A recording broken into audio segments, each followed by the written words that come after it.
Our next presenter is Michael Spall from Idaho State University, who will be talking to us about theming and filters in Moodle 4.0. Thank you. And can you guys hear me okay? Oh, yes, we can. Okay, good. For a second there, I thought maybe my and I was going to turn on my camera, but maybe I won't bother with it right now till the question answer time. So just to give this a cool name, this is going to be the Bengal theme and the two filters. And the main person doing most of the coding has been MacCluer, one of my coworkers.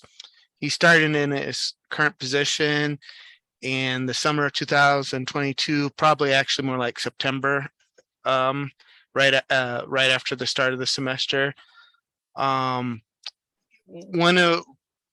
of his guiding principles is focus on the needs of the user, the needs of whoever.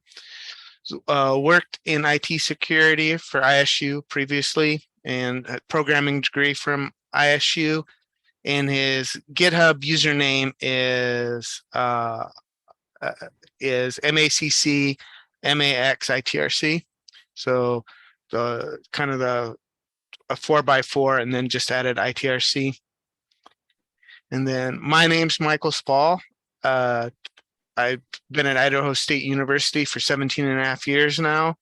My background is in math, microbiology, chemistry, and education. I installed Moodle 1.5 way back in around December 2005. My GitHub username is mspall. My email is spallmitch@isu.edu.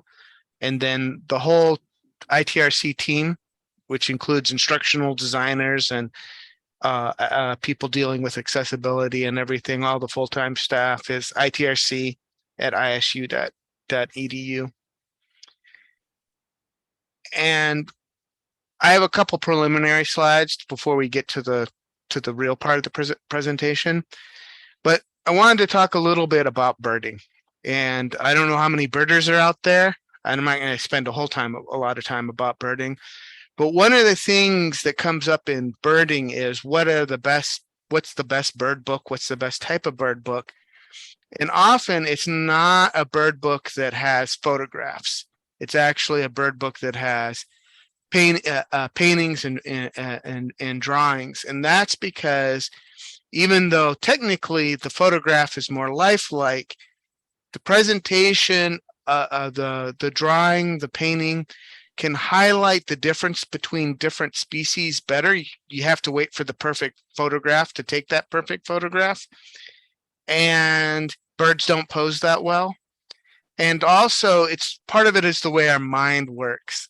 And so not everyone agrees, but there are a big segment of birders that prefer painted or drawn images of birds for birding.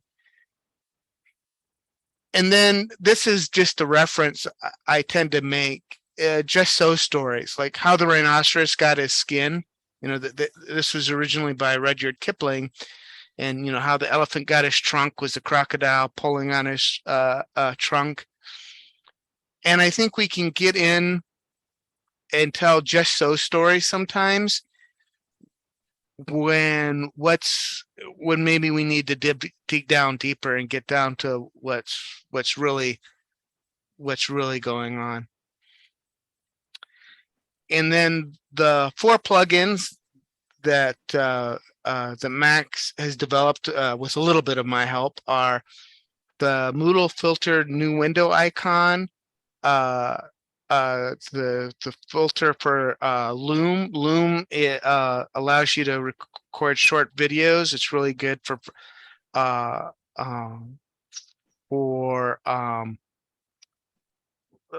like doing tutorials, like showing people how to do things on their desktop. And then the Loom plugin, and then our Bengal theme. And most of what I'll talk about and show is our Bengal theme. when I first proposed this, I didn't know how much theme would actually be there by the time it got to presenting. So that's kind of what's going on there with the presentation. One of the things about filters is needles and haystacks. And so the nickname for the code that you write to narrow in on and only use the filter on the pages you want is referencing the needles and haystacks metaphor. So you write needles to be to zoom in real quickly, and we want efficiency, accuracy, and performance, and some of those are at cross purposes to each other. And so, do we want the filter working on every single page, always scanning pages that will never have the what we're looking for? Those are the kinds of things that we figured out, probably knew ahead of time, but they became a lot more concrete in our development on the filters. And then the Bengal theme, it's based on Boost, and Max really had some good guiding principles in developing the theme. And the number one is accessibility, and obviously a goal that we may never get 100% right, but we should still be striving for. ISU branding and style. We're really trying to follow core Moodle and Boost unless there's a need or rationale to diverge. And then help with the transition to Moodle 4.0. And this is my last slide before we get in and actually see some stuff. And so if you get a chance this afternoon and a break, please play this song, Tighten Up by Archie and the Drells, because there was a part in our theme where we did that I like to refer to as the Tighten Up, and you'll see why later. So this is my coworker. He's made the two filters and the loom button. He's made those public, and we're working on making the Bengal theme public. There's just some stuff in our version that is like very ISU specific, but we'll be able to share that code pretty shortly. So this is our. Oh, I guess I should actually go through some stuff in a little more detail. So the new window icon is a filter that appends the font awesome external link icon to links that open in a new window. It also inserts the necessary HTML for accessibility as described by the font awesome documentation. And the links that it keys in on are ones that are, anchor tag href, but target equals _blank. And one that I didn't really knew was out there in the wild that much, target _ equals new, or target equals _ new. Better say that right. So that's what it keys in on. And you can take a look at the Font Awesome accessibility documentation here and kind of read through the idea that's going on there. But it sticks in. If you look at the footer of even well, I guess maybe I need to look at now Zoom is getting in my way here to jump between my windows.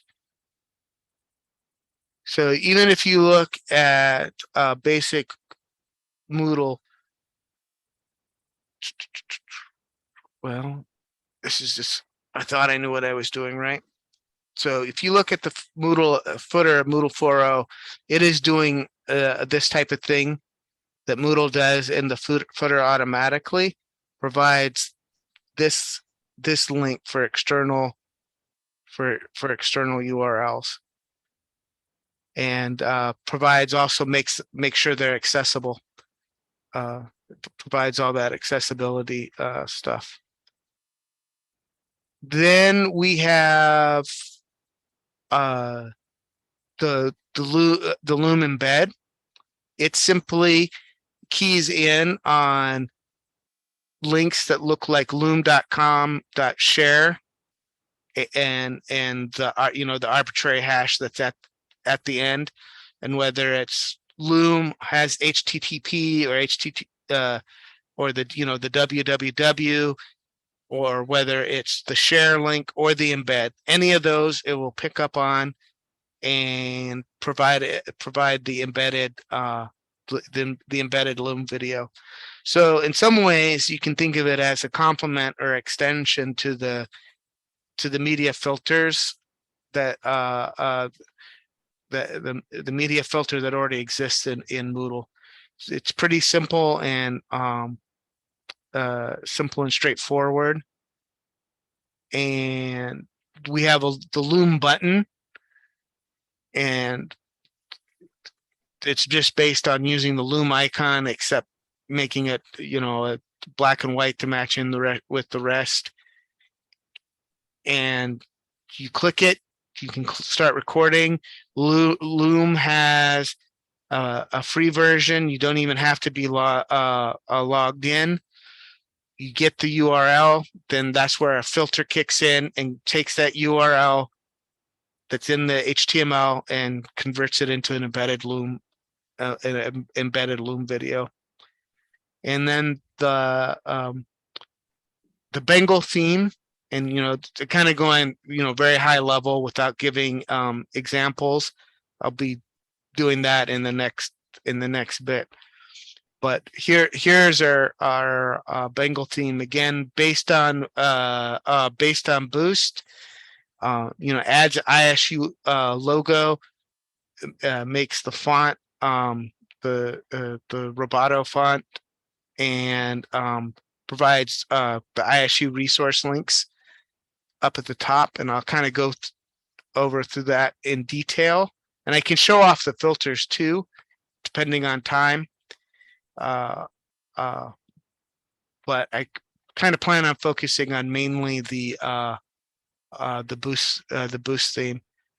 So here is our current ISU site, what it looks like, kind of standard Moodle 3.11. Won't spend a whole lot of time, but you can kind of get a feel for what's going on there. And this is on the Moodle QA site. So again, this gives a feel for what the default Moodle theme is to compare with ours. And so this is on our test site. And here's home, but home is a lot less important in Moodle 4. And really most people are going to be relying on the dashboard. And if I compare the dashboards between the two, not a whole lot of changes. We've added some default blocks, and so we've added this RSS feed here and everything. But theme-wise, not a whole lot of change. It's got our colors and theming, and the My Courses again. Oh, because we just went over the hour. Again, from here, not really a whole lot of theme changes, so much as we're using the font that we said we would and everything. Where it gets interesting is if we go into a course, and you can see here we've provided gray to be the background instead of white. We feel that helps highlight where the main course page stops and starts, you can see what we have. The the top menu here. Here's the ISU branding. It's black on white, so we've had to do little tweaks every once in a while to make sure things are working right. Here are ISU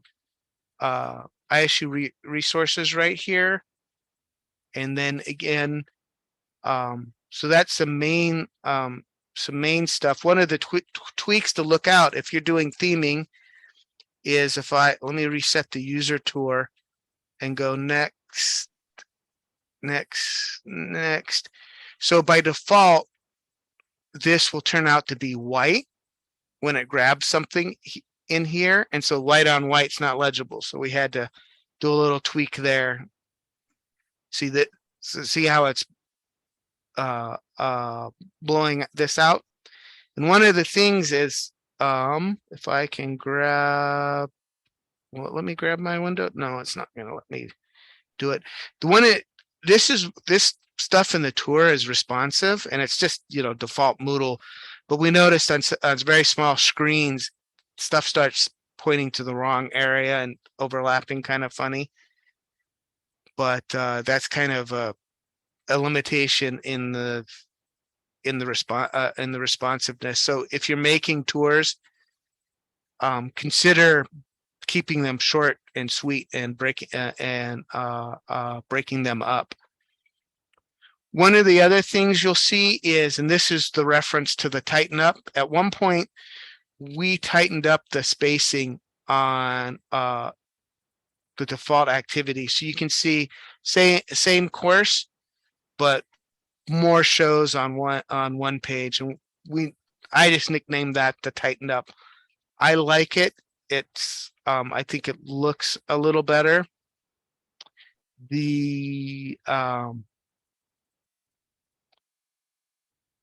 Actually, I don't want to add a block. What I want to do is add an activity. We've themed the colors of the activities a little differently than default Moodle.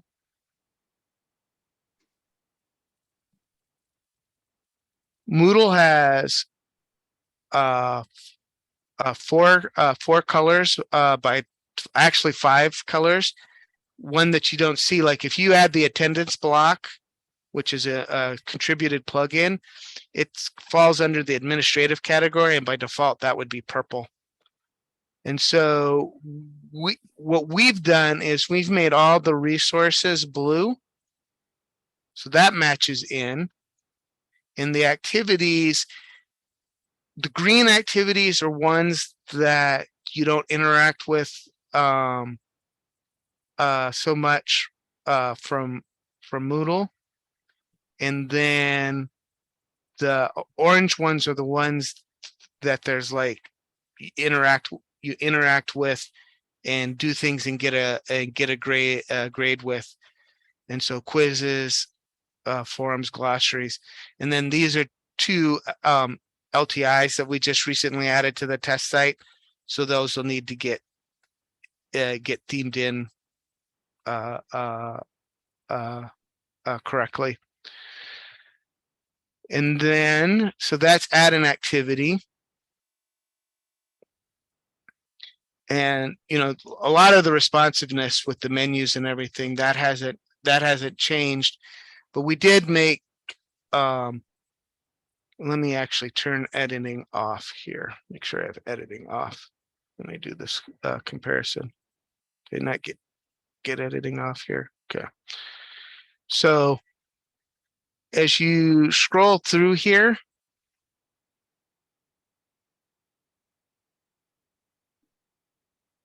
you can see how it highlights here. And actually, I always forget. That's how it's doing it in default Moodle. So you can see we've made subtle little changes. Some of it's styling, but how it's highlighting. And if you click inside of here, you notice how it's showing that this is active. When you do that in default Moodle, even though I can't click it, it's making it seem like it's active even outside the window. So we're waiting till it's actually something that you can click on to show that. When you mark things as done or actually do the activity, it shows up green. That's the same as in default default Moodle, but it's showing it's showing that that the activities are done. Let's see. Let me quick show grades. So note on all our other pages, we'll have gray between the menus and everything. But if you compare grades here, if we make that background gray, it becomes pretty obvious that this gradebook page, and this is being redesigned in 4.1, so please contribute over at moodle.org. But you can see that it's really blowing out the page. When we had this gray, it just looked bad because you would see the gray edge here,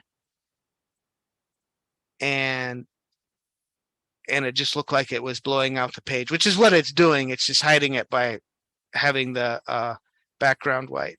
So again, we have that gray everywhere on the course, but not on the grade book, if that makes sense. So even on the edit settings, participants, and let's see, am I still doing good for time? So I have probably 8 more minutes. Is that correct? So I probably should stop for questions. Yeah, Mike, I think it's probably a pretty good opportunity to get some questions and engagement from the audience. Yeah. So kind of a rush, I know, because months of development trying to condense it into a few minutes. But I kind of hope you guys see the design philosophy that we've been working on and using.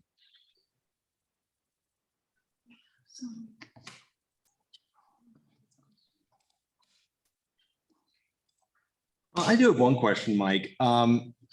Lafayette used to maintain its own theme. It's been a while. I think it was when More came out, we determined that More was close enough to what we wanted. And so we sort of splashed a coat of paint on it and called it a day. And, like you, we went with a gray background when we did that just to, just for accenting. So what, compared to like other times when Moodle's overhauled the UX, did doing this theming work feel like a big lift? I mean, were you like generally satisfied with what you found? Yes. So I think what you described, and I didn't include this in my presentation, but maybe I should have, is in the past, our theming, so like when back in the Moodle 1.6, 1.5, there were themes like the wood theme and the metal theme. And so, and faculty actually used those. They didn't look good. And so we limited, at one point, we were limiting people to just 3 different themes. And this is I can't remember, this was in the classic era. And so it was an ISU branded one and then 2 others with alternate colors. So very minimal theming changes. And that was because faculty said they had so many courses that they'd forget which course they were in, and they needed to be able to color their courses different colors to keep it straight. And then we kind of went away from that, and our ability to support theming at the time, just because of the number of people we had working for us, was small. We kind of did what you did, and it was just one theme. We did not publish our own theme. We made a few code changes, especially with Boost, where you could just put everything in the additional CSS. Well, that was great. Yeah, so when we went with Boost and could have the additional CSS, we had no additional theme. And actually, I forgot one thing that I wanted to point out. And this is something with a mustache template. If you notice on, sorry, I'm going to jump around. If you notice on, so let me come back to the course. The default is the icon, forum, and then news forum. We've swapped that around. So it's the icon, the name of the activity, and what the activity is. And that can be done with mustache templating. So I think we were in the same boat, but we decided to do a Bengal theme because you could do just a little bit more.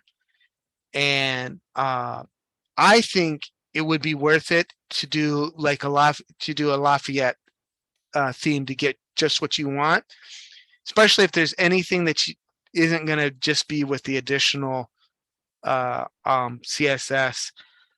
And I would be willing to meet at a different time, like when you guys have time, with any group that would be interested in more detail on what we're doing with our theme and how big a lift is it really. And I think we can share kind of share a version of our Bengal theme with some of the ISU specific stuff removed. And I think it is worth it. When are you guys switching to Moodle 4? I can't speak. I think my sense of a lot of the clamp cohort is that's a summer 2023 thing, just because of the lateness of when Moodle 4 came out. I think a lot of schools are staying on 3.11 or going to 3.11. So yeah, and we had debates about that too. We're going to be on 4 in the fall, and I don't know that there's not one right answer, right? And that's the beauty of Moodle. I will say that I really like, once I'm playing in Moodle 4 for a while, I hate going back to 3.11 because the way the menus work. There is a lot to like about Moodle 4, but by waiting, you're going to roll in a bunch, the further quiz and question editing stuff and the gradebook stuff. So I think if many clamp people are not releasing till summer, you'll have plenty of time to develop a theme, and I think it would be worth it. And I think even if you guys as a group did a clamp theme where and had some areas where you could quick throw in various schools, like we want ours blue and yellow because those are our school colors and things like that. I think it would be very doable. I think theming has improved. When we look at earlier, I think it was a lot more of a lift to create your own theme. If you stick basic Boost with some other switch ups, I think it's very doable. Yeah, because certainly one thing, and I know we're just about out of time, but I'll just note that there's certainly, I think, some disagreement in this room with some of the choices Core made with the elements. And so I could see having, if nothing else, like a sort of a starter theme that addressed those things, because that's something that would be common across schools. Oh yeah, there was one last thing, and hopefully I'm not making the next person mad by using too much time. Well, Carla's here. Yeah, just send me the bill. The one last thing is we added in the ability to enable the indenting again in our theme. So I know some people wanted the indenting, and I agree that it's not accessible and should be moved away, but as a way to we've added this button, and it's part of our theme to allow activity indentation on or off. So I think that's the other advantage of your theme, is you could, some of the design decisions that are up for debate, let's say, you could accomplish some of that with a theme. Awesome. And like Well, I said, we'd be willing to meet in a longer venue thing to go over some of these ideas. Mhm. So All now right.